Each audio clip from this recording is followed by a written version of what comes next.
The Civil Rights Act turns 60. Have we overcome? How far have we overcome? Those are the questions we're going to answer, or at least try to, later on. You're watching BS3 presents the morning shift with Cole Johnson, and it starts right now.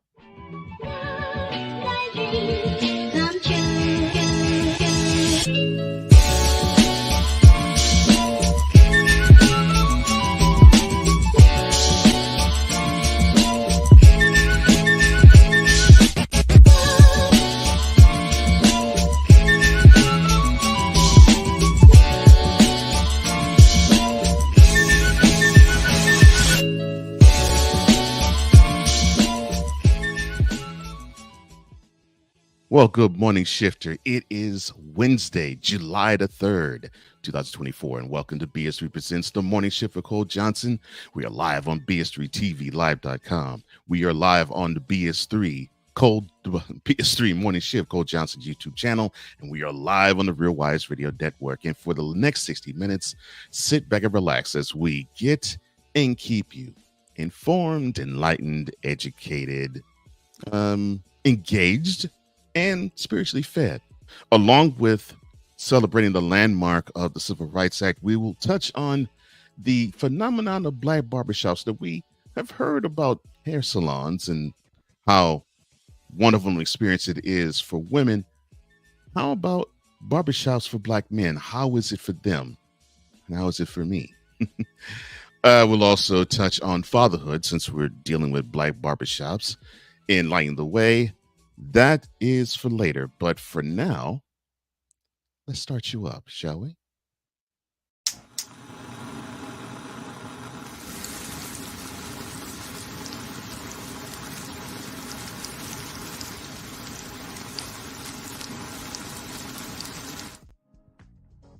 And here's what's going on in the world today. Donald Trump and his campaign aides are following one of the oldest rules in politics. Don't get in the way of your opponent when he or she is struggling. As Joe Biden and his aides are trying to quell the Democratic anxiety over the last week's debate performance, Trump and his team are being uncharacteristically low-key. Although they are also making clear they aren't expecting anything but Joe Biden being the Democratic nominee for president. If so, I feel for the party. Speaking of Biden, First Lady Dr. Jill Biden is fiercely defending her husband as President Joe Biden is still reeling from that wondrously horrible performance on Thursday night, days after stumbling and potentially costly televised performance. Now, the president faced off last Thursday against former President Donald Trump in a historic presidential debate. Historic from the standpoint it started months earlier than it normally does in an election cycle, and it left many Democrats anxious about his reelection bid. The First Lady, on the other hand, is celebrating being on this month's cover of Vogue magazine, and it published Monday. Now, she went on to tell Vogue in that article, quote, "If people knew what Joe's done, if they knew all of that, I mean, the bridge is being built in their city and they don't know who did it. They don't know who's getting the lead out of their water. They don't know who's stopping the pipeline going through the parklands. They don't know," close quote. Well, or they know, and it doesn't really affect them. I'm sorry. Hurricane Beryl weakened slightly Tuesday into a Category 4. It was a Category 5 at one time because it became that overnight Tuesday morning as it pushed farther into the Caribbean Sea, honing in on Jamaica and triggering warnings and advisories across Haiti, the Dominican Republic, and the Cayman Islands.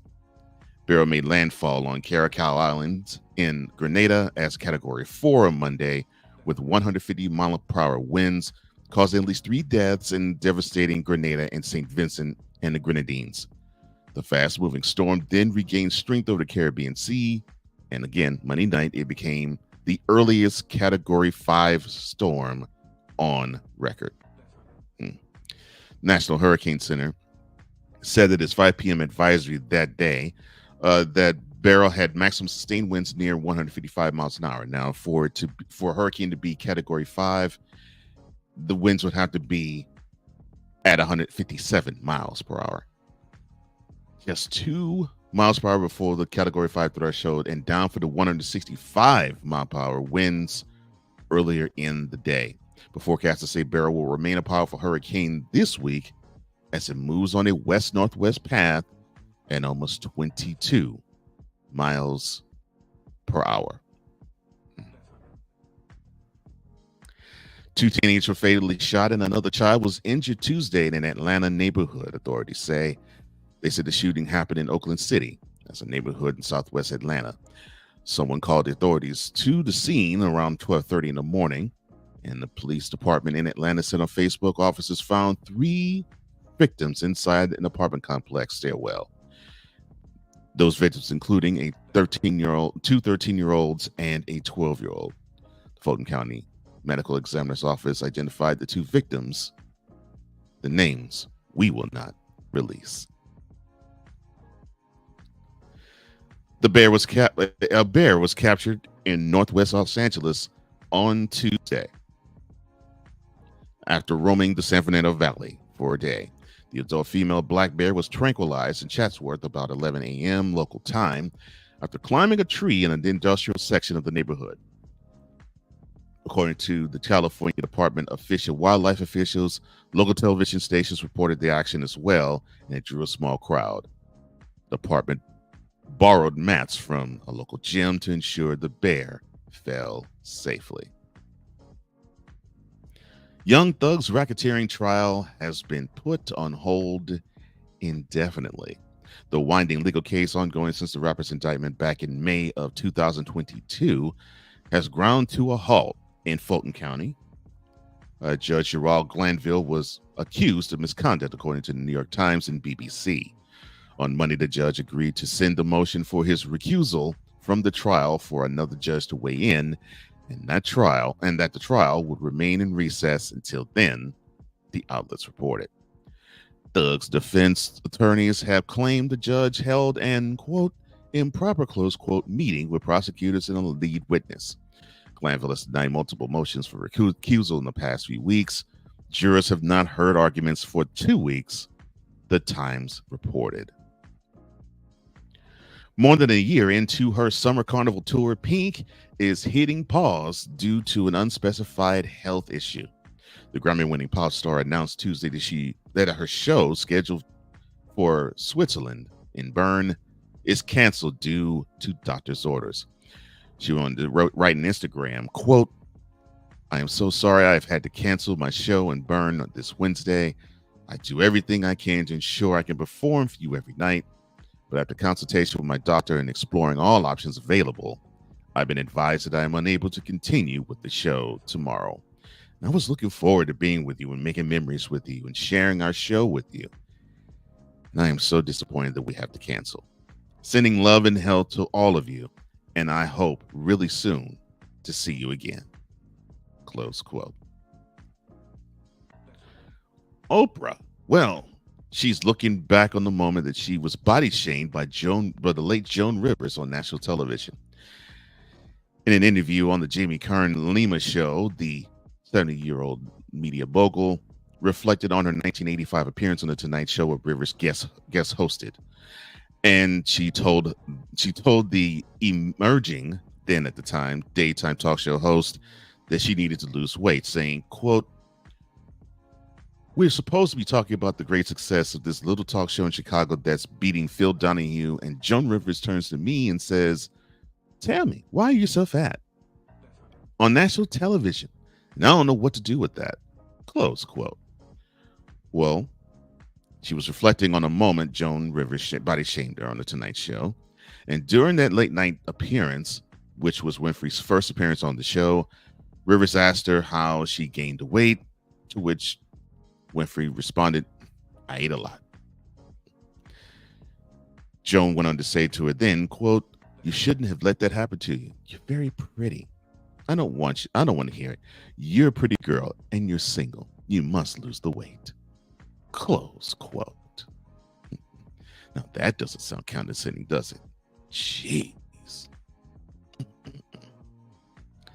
Ooh. But you survived, Oprah. You survived. Oh my goodness. In sports, let me not derail this further. Donovan Mitchell, he agreed to a 3-year extension worth $150.3 million. Congratulations to him on getting the max deal. From the courts to the grass courts of Wimbledon, Novak Djokovic and Iga Swiatek advanced in straight sets. Women's defending champ Marketa Vondrousova, ousted in the first round, and Andrei Rublev also got the first round ousting treatment. You also had Coco Gauff and others advancing to second round action. And back to the courts in WNBA, Caitlin Clark and Angel Reese were both named to the WNBA All-Star team, so we'll get a chance to see them play together as teammates for the first time soon. Oh, and speaking of Angel Reese, she moves her double-double streak, which is already a record for a rookie, to 11 as the sky dampened the dreams, hopes of a win. Turning to weather, and we'll have this powered by the Weather Channel. It will be partly cloudy skies and 75 degrees in Seattle. It will be sunny skies and 86 degrees in Minneapolis, partly cloudy skies and 87 in Chicago, rain and 91 in St. Louis, rain and 87 in Detroit. Over in the East Coast, it will be partly cloudy skies and 84 in Boston, partly cloudy skies and 81 in New York, partly cloudy skies and 90 in Washington. Also, partly cloudy skies and 83 in Norfolk and Charlotte and all that. Sorry, my bad. Down in the South, it will be partly cloudy skies and 89 in Miami, partly cloudy skies and 92 in Atlanta, mostly sunny skies and 98 in Memphis, a sun and thunderstorm mix with a high of 90 in New Orleans. In the Southwest, it'll be mostly sunny skies with a high of 99 in San Antonio, mostly sunny skies and a high of 101 in Dallas, partly cloudy skies and a high of 97 in Houston. In the Rockies, it will be mostly sunny skies and 93 degrees in Denver. It will be sunny skies and 112 in Phoenix. The high spot will be sunny skies and a high of 113 in Las Vegas. And over in the West Coast, fog and smog with a high of 85 in Los Angeles. Bright and sunny skies with a high of 80 in the Bay Area. And that should look on weather for today. And thank you to Playmaker for all the sports sports knowledge and the sports news. And that will probably start you up.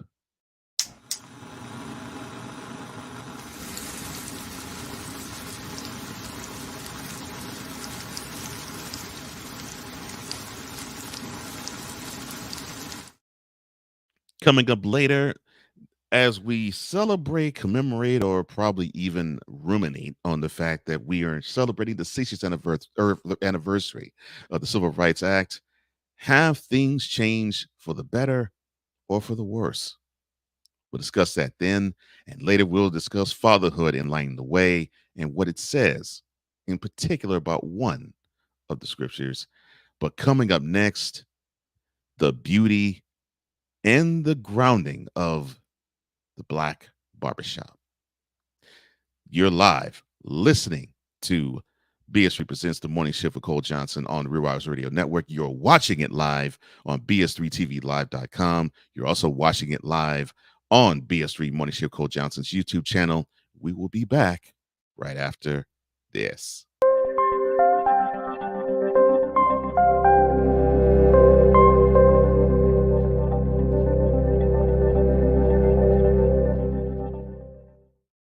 BS3 Network, changing the way you watch TV.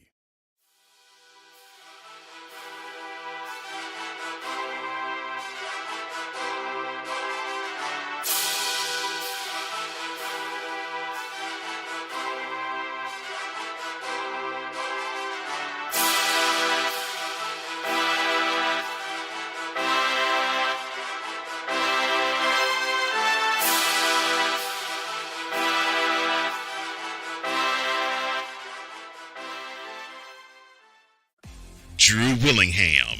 In this case, yeah, you put the blame on Kyle Shanahan for apparently not preparing the team enough for the overtime rules, supposedly.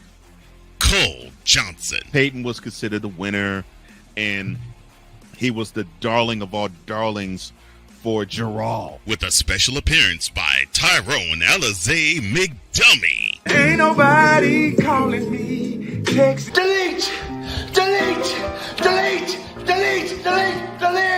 Join these two football enthusiasts as they give you Total Football Talk. Live every Monday at 4 p.m. Eastern, 3 p.m. Central on the Sertoba Media and the Comey Media YouTube channels.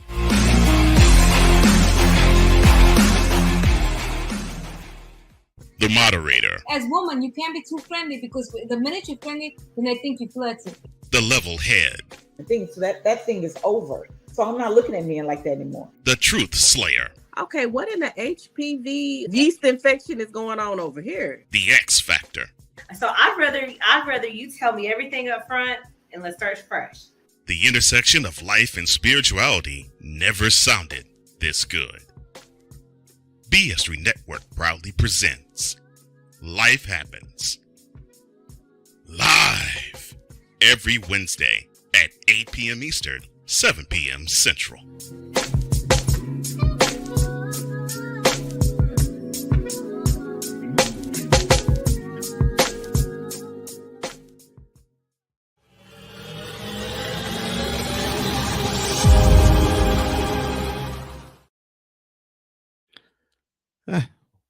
Welcome back to the Morning Shift with Cole Johnson. Now, if you want to see a show where you get inspired by an interviewer and his guest, the show for you to watch is Stuck in My Mind. Join my brother Lefe and a guest of his choosing as they talk about many different issues in life that faces us today and how you can be inspired by their journey. Stuck in My Mind podcast. You can catch that live every Monday, Tuesday, and Wednesday at 5 p.m. Eastern, 4 p.m. Central on Roku TV via BS3 and the Stuck in My Mind podcast YouTube channel.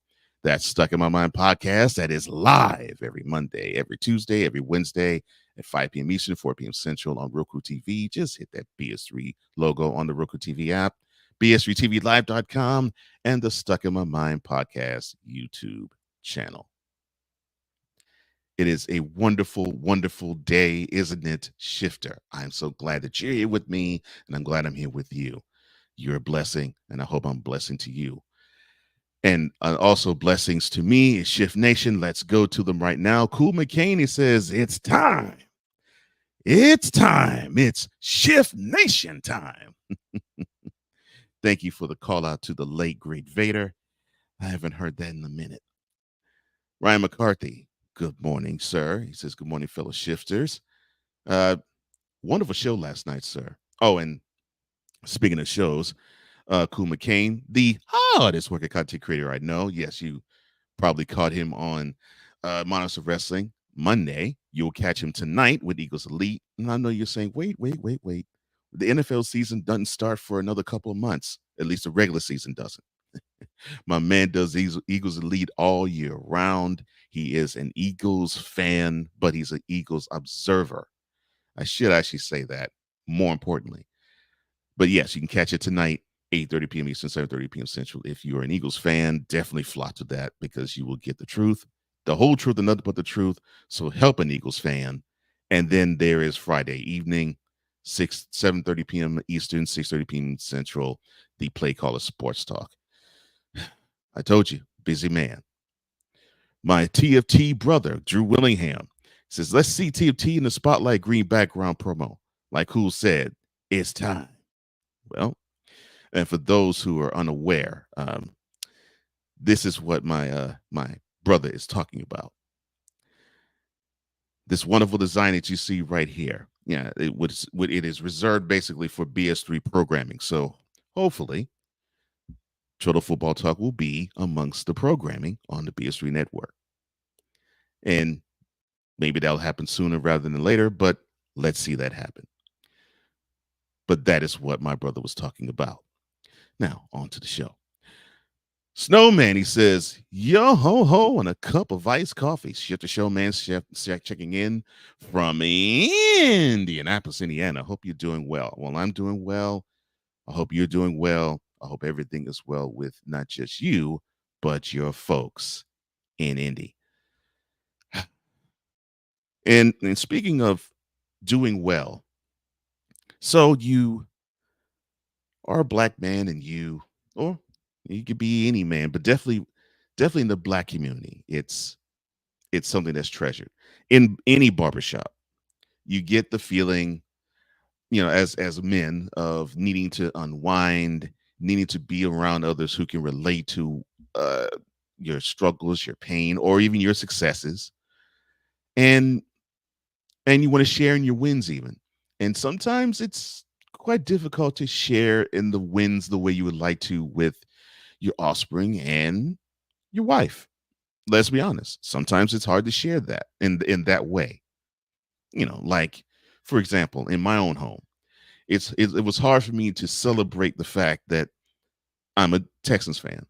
So they won the AFC South. It was very difficult for me to celebrate that with my wife because sports to her is like it's white noise to her. Although she claims to follow the Titans, it is white noise to her. Period. But for me, I got to be around people who can celebrate that with me. So one of the places you could do that is the barbershop. And you could do that with any barbershop. But in a black neighborhood in particular, it is something that is a phenomenon to be savored, enjoyed, and probably even be in gratitude about in perpetuity. In today's program Spotlight, we'll dive deep into why it is that barbershops in the black community really mean something. And one of the reasons why it means a lot is that when you're in a community like Black America, you tend to internalize a lot of things, right? You tend to keep it and hold it in because we're told that we're supposed to be the best and our highest of selves, and we aren't supposed to act uncouth, or to put in layman's terms, don't act like a jack donkey. We're supposed to be upstanding. We're supposed to be outstanding. We're supposed to basically be twice as good to go half as far. We're supposed to put our best foot forward. We're supposed to basically take a shot and turn the other cheek instead of try to swing back and retaliate. That type of energy is within, and you swallow it, and you swallow it some more, and you swallow it some more, which of course leads to a lot of health issues: hypertension, high blood pressure, and irregular or horrible diets. Then here you have a place where it's like, I guess the best way you can describe it to another another culture, it's like how Cheers on NBC back in the 80s and early 90s was portrayed.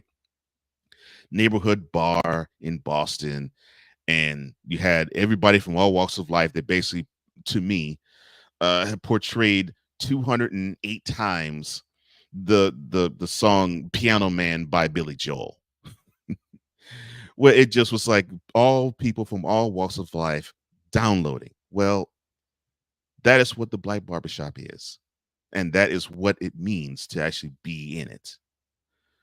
So imagine if you are someone young in a city like, say, I don't know, Cleveland. Uh, so you have a guy who gets his hair cut at a barbershop called All the King's Men, and it's considered an old school barbershop in a black neighborhood. Now, for a long time, he said the two barbers who ran the place, they would just simply fill him with nothing but nuggets of wisdom as he just sat in the chair and steering away from trouble. Now he's 31, and he talks about All the King's Men and how it has benefited him in his life, saying, quote, "They're great mentors. They watched me grow up. They watched what I went through," close quote. Now, trouble unfortunately eventually caught up with the young man, who he did eventually earn a GED while in prison on drug charges, but he finally set himself right, and now he works at that said barbershop alongside his former mentors.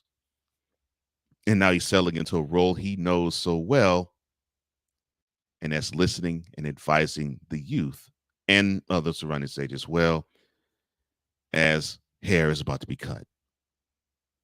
Now, with help of Beyond the Cut, a regional program that recruits barbers to serve as mental health intermediaries for Black communities in Northeast Ohio, Wilson has to take on yet another role as shepherd of emotional well being. Now, with mental health a growing crisis for Black communities nationwide, such programs lean into the natural flow of sharing inherent in barbershops and salons, giving barbers and stylists tools to care for their communities. Mary Louise Tatum, a psychiatric nurse practitioner at the Cleveland Clinic, she oversees that program in Ohio, and she says, "quote They're already hearing horror stories. I mean, now they're learning how to effectively do it better." Close quote. The Cleveland program, funded by a $70,000 grant, follows in the footsteps of the Confess Project of America, a national program launched by mental health advocate Lorenzo Lewis. Now, the program operates in 32 states, and Lewis said it's focusing on marginalized and underserved communities. Now, outside of the clergy in church, Lewis says that perhaps no other profession witnesses a community's life changes as closely as barbers do and stylists do, from high school graduations to the birth of children to the pains of divorce. Lewis went on to say, quote, "Barbers and stylists have always been a safe place. When you think about the civil rights era, the NAACP did a lot of civic engagement through those shops. They're pivotal for transforming how we talk about mental health, following what has already been laid before us." Close quote. J. Divine Alexander, a Confess Project barber at the Lab, or LAB, Louisville in Kentucky, he said anything goes when it comes to barbershop conversations, saying, quote, "You can talk about a lot of stuff. Vulnerability too. There's the whole macho thing, but everyone can talk about everything else." Close quote. Now in Cleveland, when Wilson heard Tatum speak about her program at the Barber College where he trained, the idea on being on the front lines of as a mental health advocate, well, it struck a chord. And itching to do more, he entered the barber school at a friend's coaxing, even though he felt out of his element. Not every client is looking for help, obviously, but for those who do, he's ready to provide it. And some don't realize they need help. Others do, but don't know how to ask for it or where to get it. And Wilson goes on to say, quote, "No one tells them this stuff. People are so secluded going through life. That's our job to get people to these resources." Close quote. Experts say that the isolation of COVID-19 exacerbated mental health stressors among Black communities, prompted by discrimination, racism, and widely distributed images of police brutality, and prolonged by distrust of the healthcare system and a lack of culturally competent providers. And suicide rates, even among Black people, have steadily climbed over the past 2 decades. According to the U.S. Centers for Disease Control and Prevention, the rise has been especially acute among the young Black people. Man, rates among those ages 10 to 24 jumped more than a third from 2018 to 2021, the biggest percentage increase of any demographic in the country. The U.S. Department of Health and Human Services Office Minority of Health reported suicide was the third leading cause of death in 2020 for Blacks ages 15 to 24.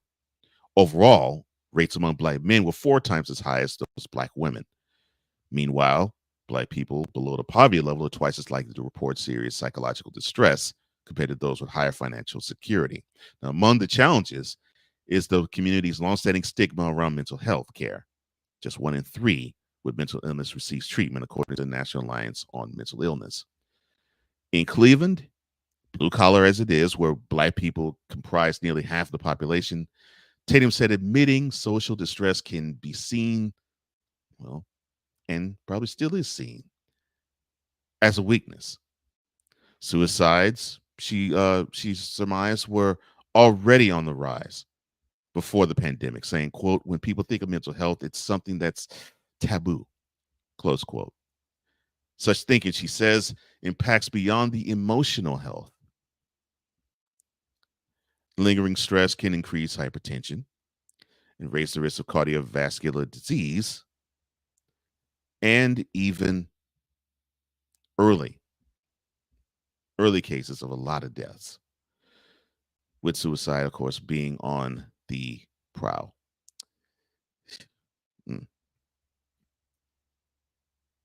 Which is the American Heart Association and CDC.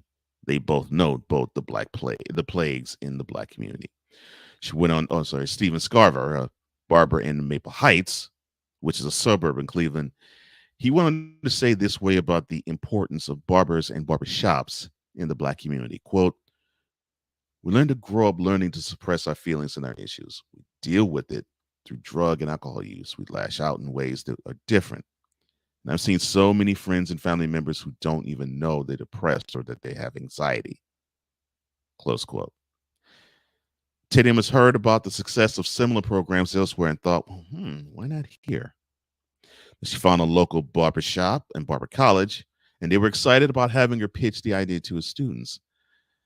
Now, at first, she faced folded arms and standoffish postures, but as she explained the notion of using the barber roles to create safe spaces for trauma sharing, their demeanors relaxed. Some even shared their own feelings of anger, depression, and loss.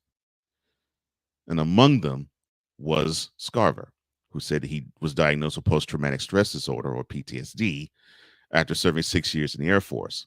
And now among Tatum's so-called mental health ambassadors, he cuts hair at Star Beauty Plus, a business that is part salon, part barbershop, and part beauty supply store.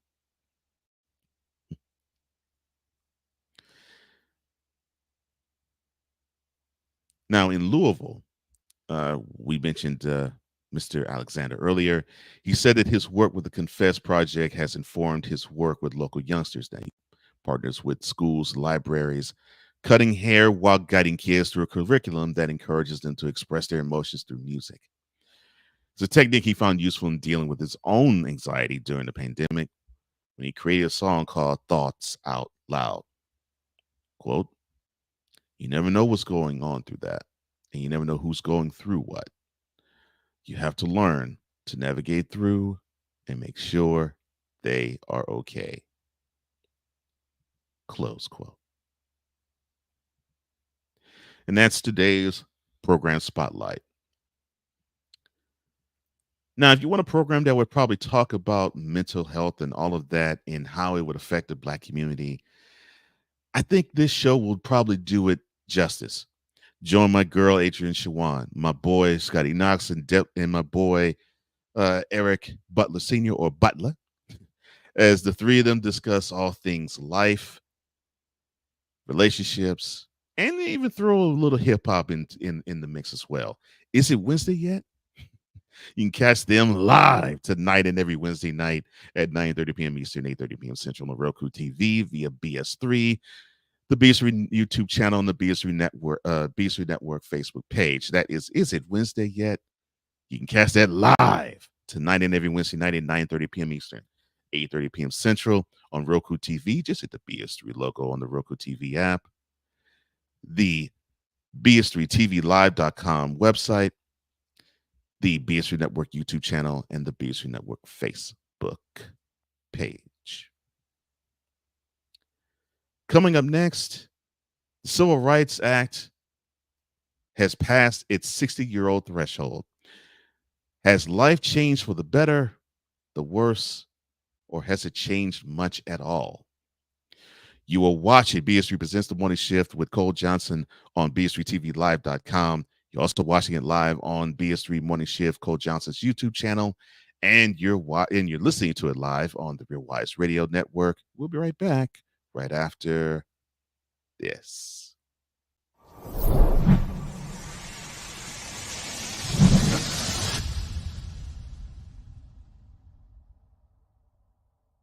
This is a BS3 Network presentation.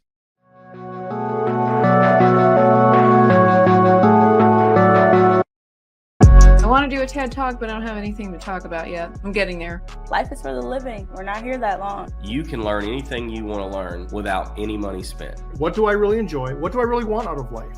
I am your host, WIZE. Are you in a life holding pattern? Well, this is for you. Welcome to the Stuck in My Mind podcast. Live every Monday, Tuesday, and Wednesday at 4 p.m. Central.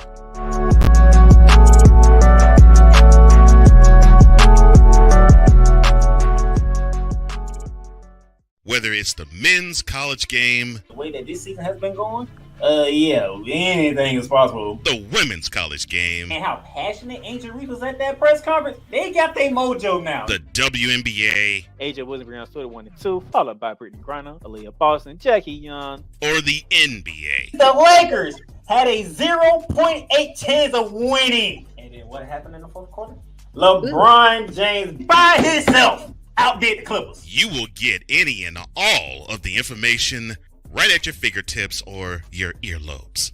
Join the Playmaker as he breaks down all things basketball in Shooting Lights Out on the Playmakers blog, network, YouTube channel, and where you can find podcasts.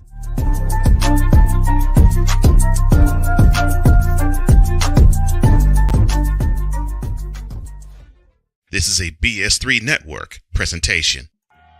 Adrian Shawan. There was a man talking about where the homebodies at? Where the women at? And the women was stitching it. It was like, we at home.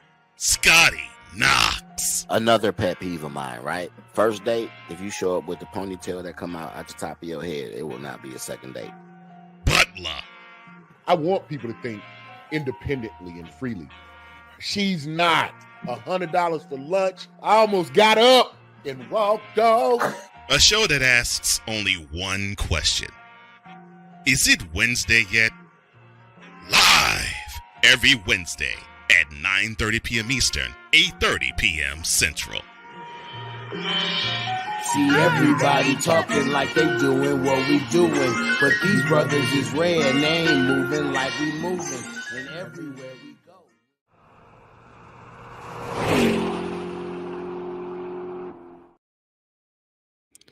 Welcome back to the Morning Shift with Cole Johnson. We are live on the BS3 Network, live on the BS3 Morning Shift Cole Johnson YouTube channel, and live listening if you are on the Real Wise Radio Network. And back to Shift Nation we go.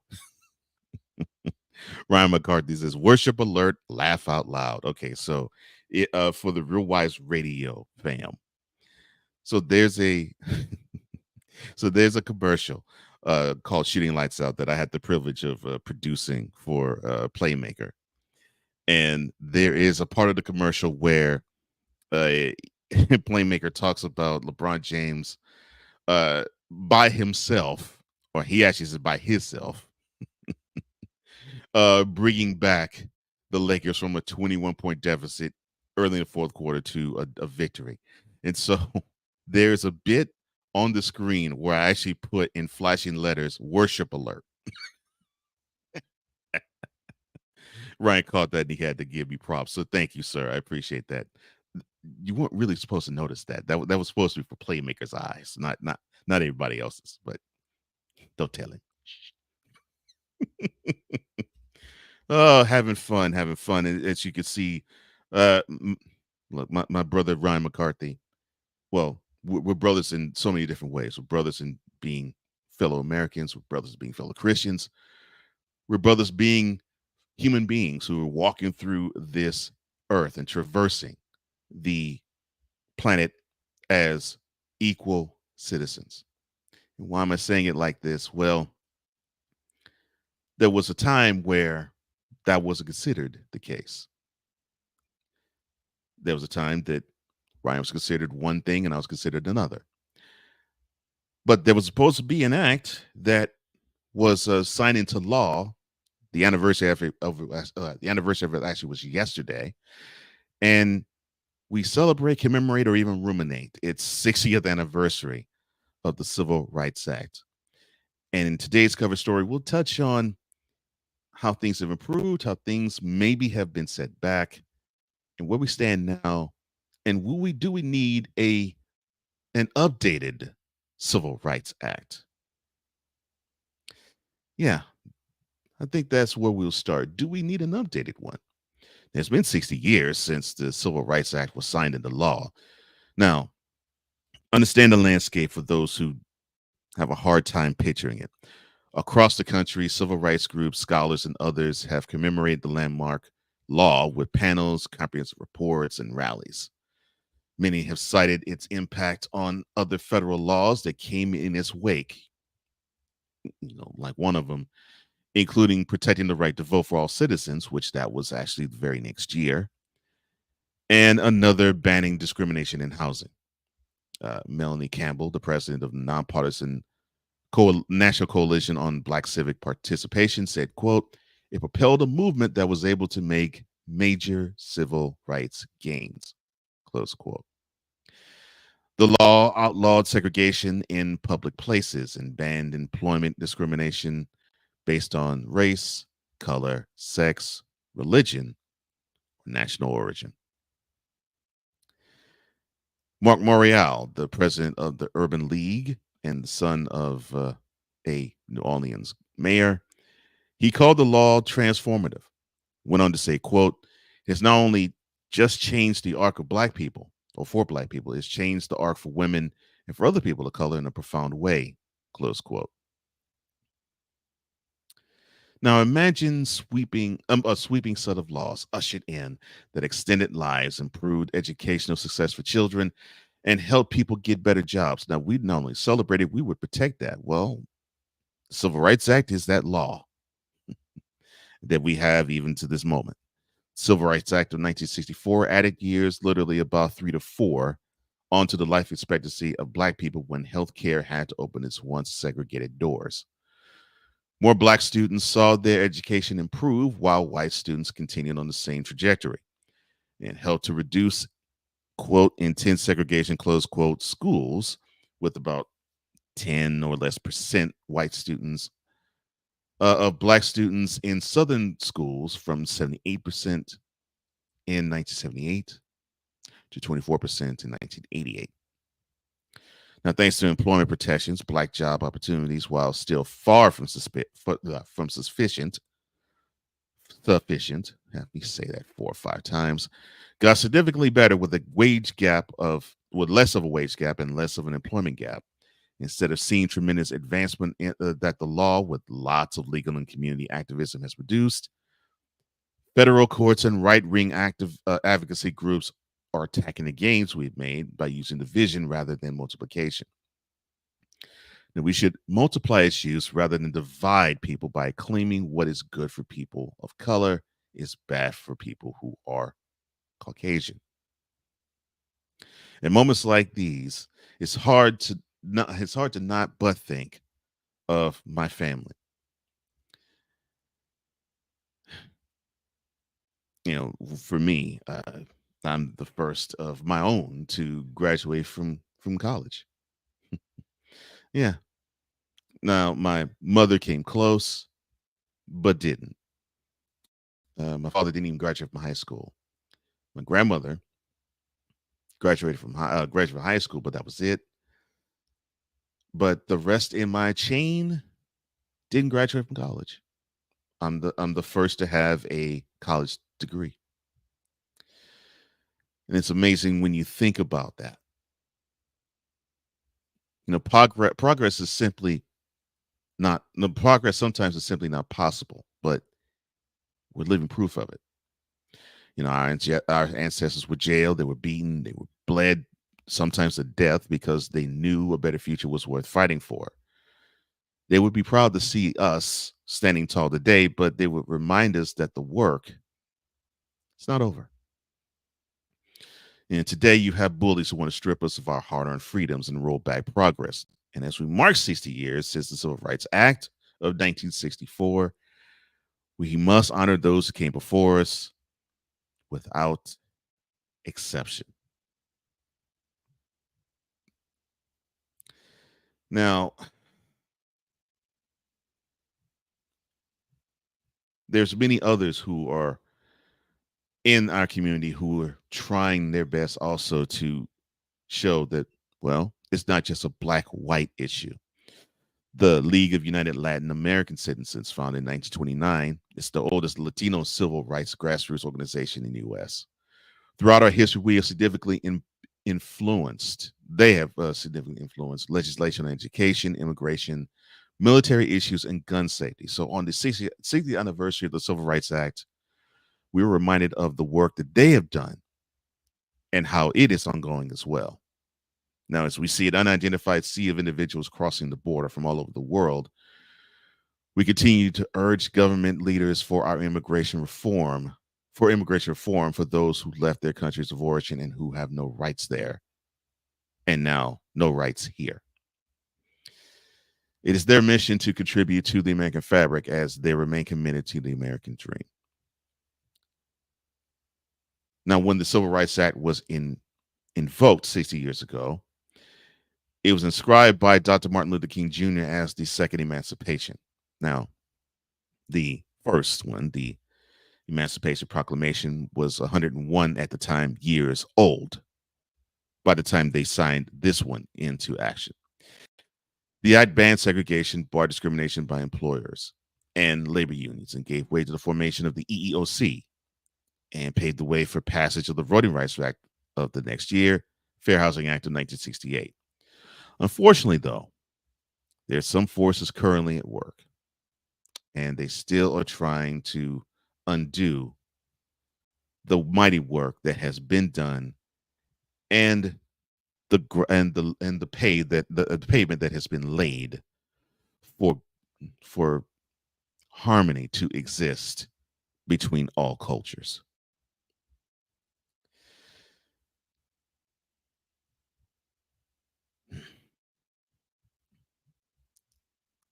Now, if we're truly to honor this historic legislation and the pathway it created, we must take an active role in protecting its legacy. And while we do that, we also have to build a brighter future for those who are coming after us. We must reject politicians who deny the fact that Black history is American history, that Latin history is American history, that Indian history is American history. Or those who seek to deny our community the right to have a seat in corporate conference rooms or the halls of Congress. It is our job and our duty as Americans, and it's our duty as descendants of those who came before us, to band together, to strive toward a time where the promises of our Constitution past are fulfilled for every American now and forever. And so we don't get to see things and sights such as human beings being treated as inhuman. And that is today's cover story. Now, if you want to have a program where they will look at things such as life and spirituality intersecting, join my girls Grace, Kim, Felicia, and Tanya as they discuss life and spirituality as how they intersect in their own way. Sometimes they'll even have guests to disperse the topics, anything ranging from relationship to relationship with God. Life happens. You can catch that show live tonight at 8 p.m. Eastern, 7 p.m. Central on Roku TV via BS3, the BS3 Network YouTube channel, and the BS3 Network Facebook page. That's Life Happens. You can catch that live tonight or today and every Wednesday at 8 p.m. Eastern, 7 p.m. Central on Roku TV. Just hit that BS3 logo on the Roku TV app, BS3TVLive.com, the BS3 Network YouTube channel, and the BS3 Network Facebook page. Coming up next, fatherhood. How does that look in the world, and how's it supposed to look when it comes to Christian eyes? You are listening to BS3 Presents the Morning Shift with Cole Johnson live on the Real Eyes Radio Network. You are watching it live on BS3TVLive.com. You're also watching it live on BS3 Morning Shift, Cole Johnson's YouTube channel. We will be right back right after this.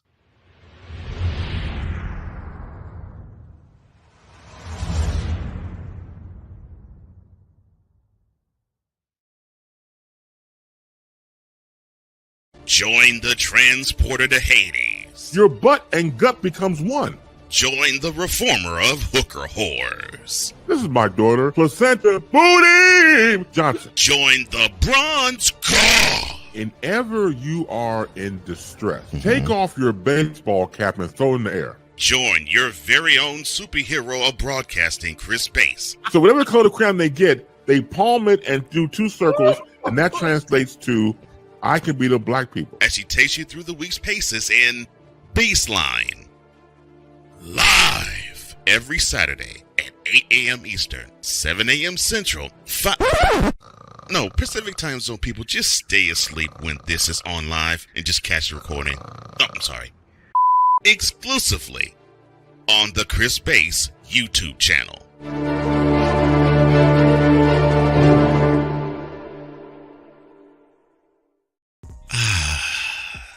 Kentucky, home of great natural scenery and Churchill Downs. The Bluegrass State has offered 3 jewels.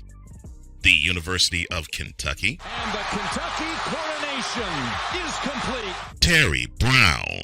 Some people from Louisville, from Kentucky, I don't like the Derby. Okay, cool. Like, all right, I'm going to keep it moving. And Vinny Hardy. Us growing up on the border, we all went to school with Tennessee fans. We all had some teachers that was Tennessee fans. BS3 Network proudly presents 2 men with Kentucky on their minds and all the sports matters at hand. Cats Talk Wednesday. Live every Wednesday at 6:30 p.m. Eastern, 5:30 p.m. Central.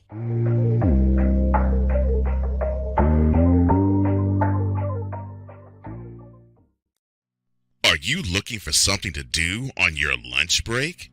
Well, there's a show on the BS3 Network that has only 4 words to say to you. We ready, we ready, we ready for y'all. We ready, we ready, we ready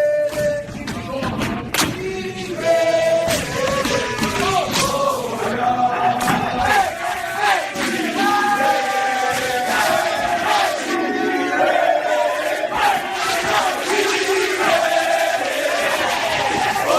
The Lunch Break, powered by JM&E. Live weekdays at 1 p.m. Eastern, noon Central.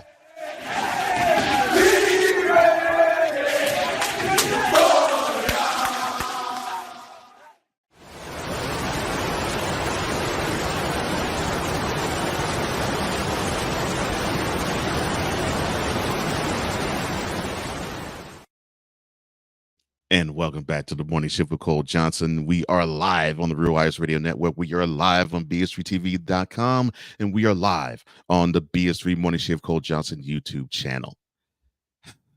Shifter, it has been a pleasure to be here with you. I'm glad you're here. I'm glad you're with me, and I'm glad Ship Nation's here with me. And to what I said earlier about the Shooting Lights Out commercial that he discovered, well, that Ryan discovered, worship alert blinking. He says, your secret is safe with me, brother. Laughing out loud. Oh, man, I cannot tell you how much I treasure you, not just as a shifter for this show, but as a brother and a friend. I really do admire and I treasure you, Ryan. You're an awesome brother. You're an awesome man. Now, here's a subject that normally it would be difficult to discuss, I guess you could say, with a straight face, but we have to. I was reminded of this when I was listening to Usher's acceptance speech on the BET Awards, and he was mentioning fatherhood.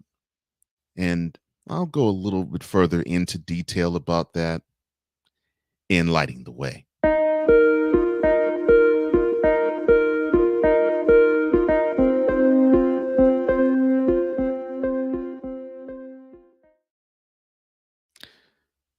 So for those who don't know, Usher, he was named after his father. Usher, the performer we know now, is Usher Raymond IV. So, of course, he was named that after Usher Raymond III. And he mentioned how his father was never in his life. And that with the perils of America, as we just talked about in the segment before, for the longest of time, of course, as any child would feel, he felt a loss. He felt a void missing. And he said it probably was a good thing, as now he had reflection of it, and he exhibited forgiveness to his father for it. And I think he caught word that his father passed recently. And he said that it was time for us to understand how important the role of a father is. And it is important. It's very important. I can tell you with my own experience, not necessarily as a father, but as a son of a father. I look at the times I've shared with my father, and it's been amazing. He taught me a lot of valuable things. And he was one of those who walked the talk. And when I really do mean, when I say he was the one who really did walk the talk, I mean he did. I sometimes think that before he actually did give his life over to Christ, my father must have read the Bible and ingested something that Solomon breathed into the world. So in the 22nd chapter of Proverbs, the 6th verse, it says, train up a child in the way he should go. Even when he is old, he will not depart from it. Train up a child in the way he or she should go. And when he or she is old, he or she will not depart from it. I reflect on those words because that's how my father was. And he always made it a point to me to tell me, son, I'm doing this because I want you to be a better man than me. I want you to be a better man than me. I want you to be a better man than me. And he kept saying that to me when I was too young to really grasp exactly what he meant by it.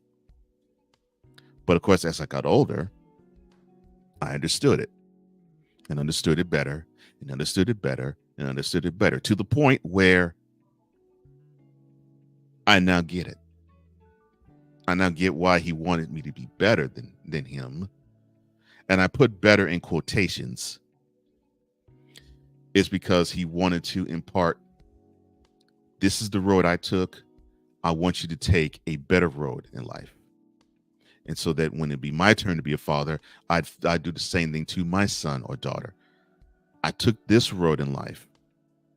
Some things worked well for me, other things did not.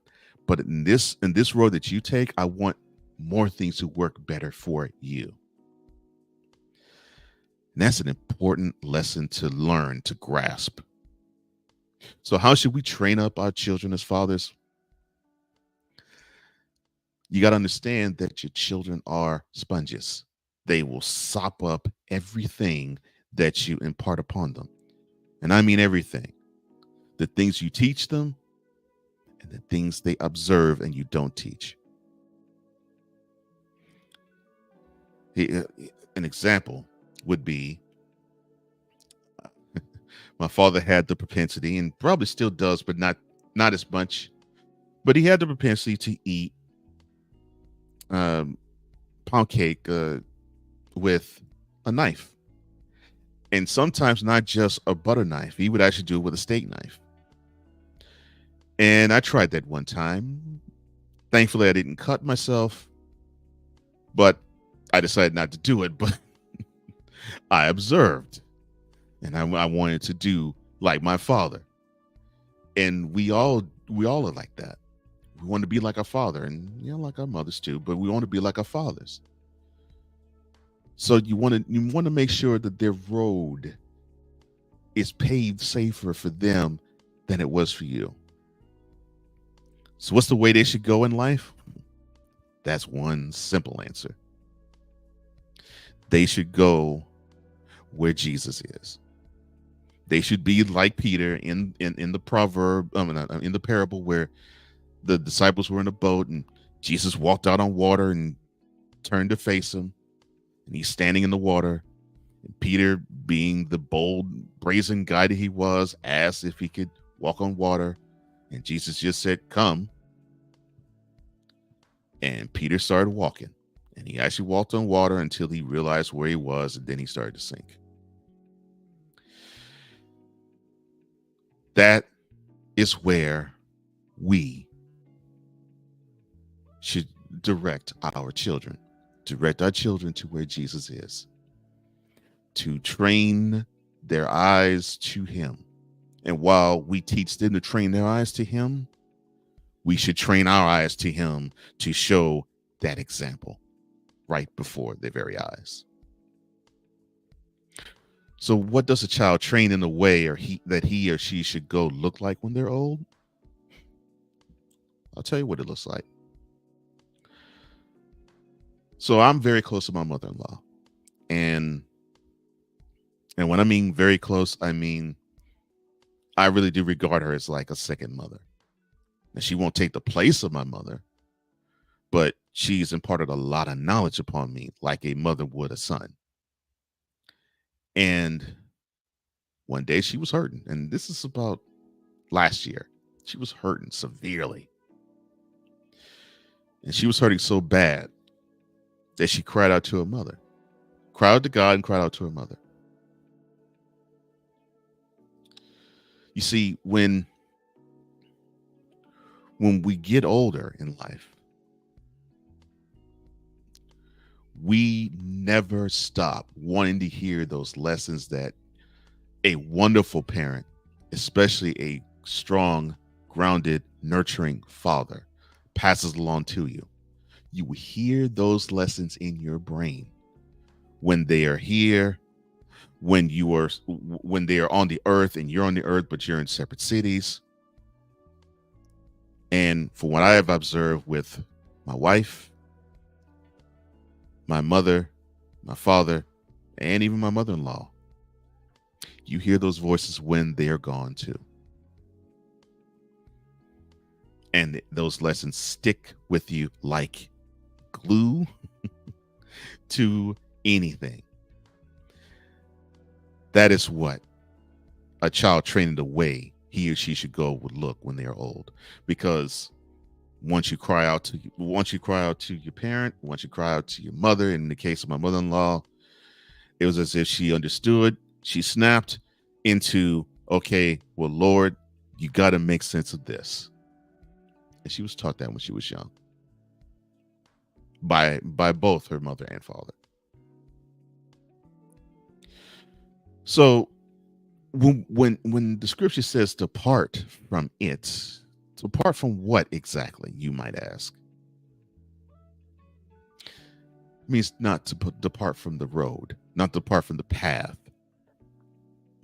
You know, the word says, you know, his word is a lamp unto my feet and a light unto my path. That's why this segment is called Lighting the Way, because this is supposed to be light for all of us to traverse down the dark path, and the word makes the path that's extremely dark very bright.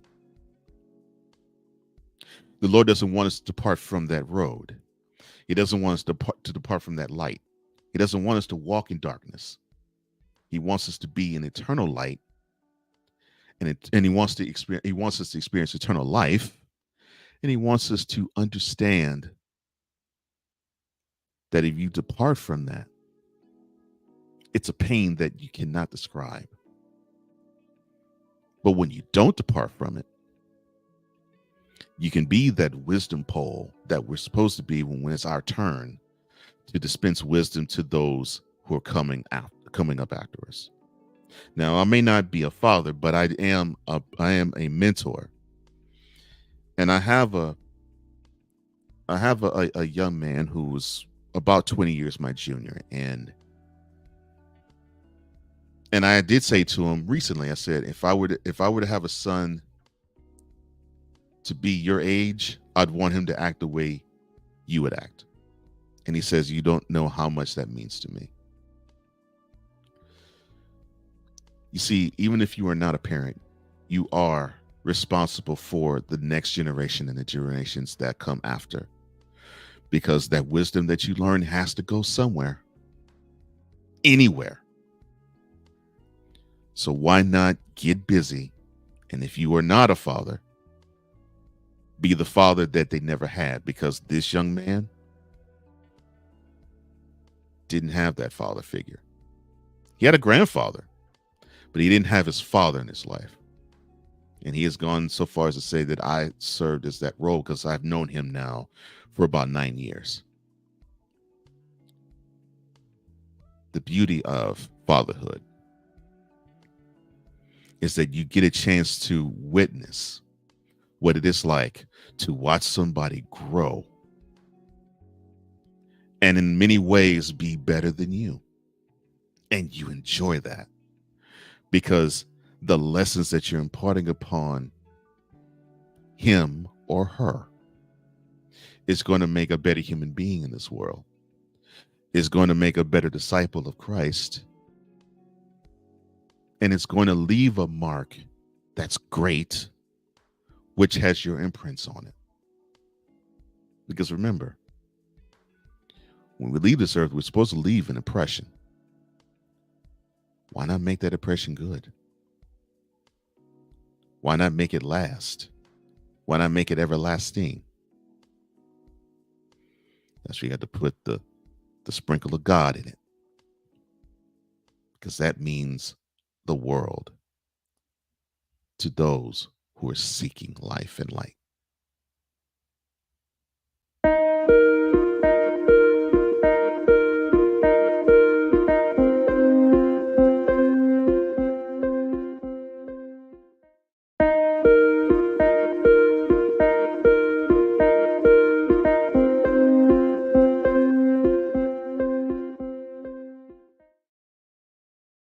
Well, that is all the time I have. Thank you so much, Shifter, for joining me on this wonderful, glorious morning.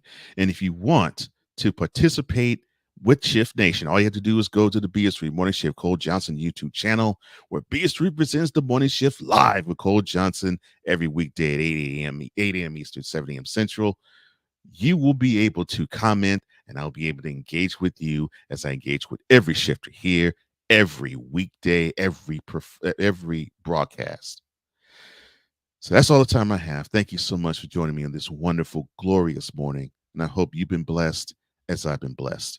For all of us here at the Real Wise Radio Network, the BS3 Network, and the Morning Shift, I'm Cole Johnson, here to say in parting, as I always do, if you lack commitment, you will never start. If you lack consistency, you will never finish. And if you lack love, you most certainly will never conquer. Until we meet again in 23 hours, where we get to celebrate all things Independence Day, have a wonderful rest of your day today, Shifter. Remember, we stand on the shoulders of great people because we're meant to do great things. And also understand, you're blessed, so am I, because you and I, we're blessings. Remember that and go bless somebody today. I love you and God bless you. So long.